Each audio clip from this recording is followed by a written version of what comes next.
امام امن کا یوم میلاد بہت مبارک ہو میرے بھائی۔ مانی، آج تو سبت پیمبر امام حسن مجتبیٰ کا یوم میلاد ہے، یہ امام امن کون ہے؟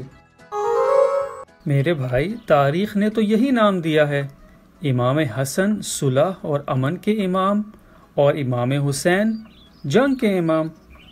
مانی، یہ بہت ناانصافی ہے امام حسن اور امام حسین کے ساتھ، یاد نہیں یہ کل کے کل محمد ہیں۔ مانی، ہمارے ہر امام کا کردار، گفتار اور عمل ایک سا ہے، صرف حالات اور حالات کے مطابق ایکسپریشن کا فرق ہے۔ بھائی، میں نے تو یہی سنا ہے کہ امام حسن بہت امن پسند تھے اور انہوں نے امیر شام سے بھی جنگ نہیں کی، یہاں تک کہ امام حسین امام بنے اور انہوں نے صلح نامہ ختم کیا۔ مانی، سب سے پہلے یہ کہ امام حسن امام حسین کے بھی امام ہیں، کیسے ممکن ہے کہ امام حسین کوئی عہد نامہ توڑ دیں؟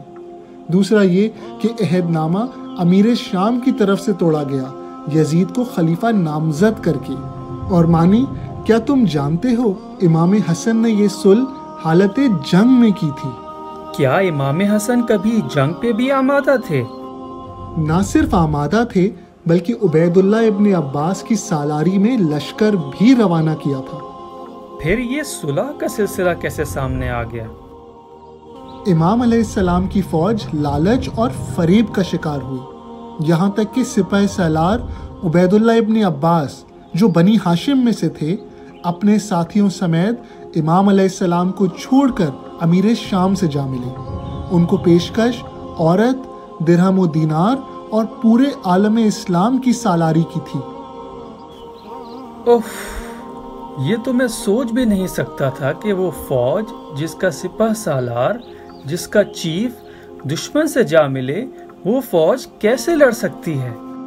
صحیح، اور عبید اللہ کی اس حرکت کی خبر جب امام علیہ السلام کے باقی ساتھیوں کو ملی تو انہوں نے کہا وہ لوگ تو بڑے لکی رہے کہ ان کو مال و ثروت بھی ملی اور ہم یہاں ہاتھ ملتے رہ گئے۔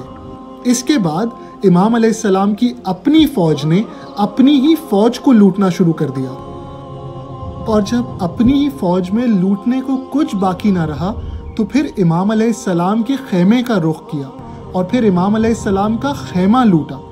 اس خیمے میں بھی جب کچھ باقی نہ رہا تو امام علیہ السلام جس قالین پہ تشریف فرما تھے وہ قالین تک لوٹ لیا۔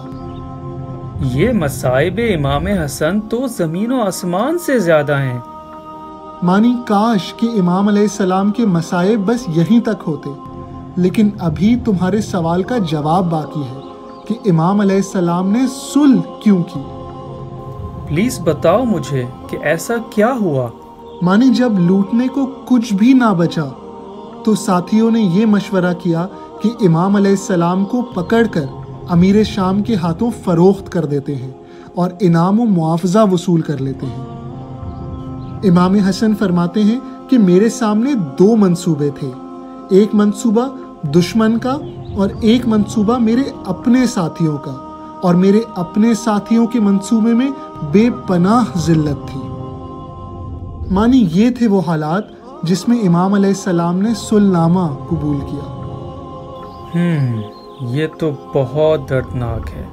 شانی، پھر کون جیتا اور کون ہارا؟ مانی، صلح حدیبیہ میں کون جیتا تھا، کون ہارا تھا؟ صلح امام حسن سے وہی صلح حدیبیہ کی خوشبو آتی ہے۔